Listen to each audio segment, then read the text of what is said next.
Standing Rock, Baltimore, Brooklyn, Chicago. When Alvin Jacobs Jr. became a photographer 7 years ago, it wasn't just a hobby, it was a mission. There was a void from what was happening and the stories and the narrative that we were being told.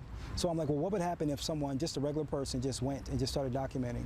What type of story would develop? It's a mission that's taken him to places of social unrest. But last weekend in Charlottesville, Virginia, Jacobs found himself on a different mission. Ensuring that I didn't die, you know, like just being completely honest, making sure that I didn't die. Unlike the other protests he's covered in the past, Jacobs says just about everyone at this rally looked the same. He says trying to tell the difference between the alt-right demonstrators and those against them was nearly impossible. Every time I turned around to the left or I turned to the right, there was a different altercation going on. And we're not talking about people yelling and screaming and just, you know, having words. There were people that were fighting with bats, with sticks. They had knives on them. They had semi-automatic rifles on them.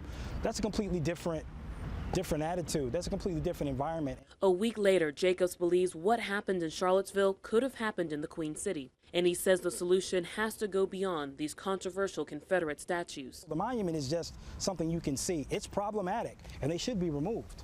But if they're still removed, there's still racism. So we have to get to the root of exactly what's been going on in the United States of America. Despite fearing for his life last week, Jacob says he won't let that stop him from capturing history firsthand. I try to have as much integrity in my work as possible so I don't create the narrative.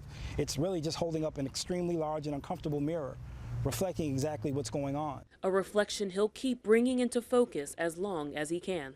In Charlotte, Kirstin, Garriss, Spectrum News.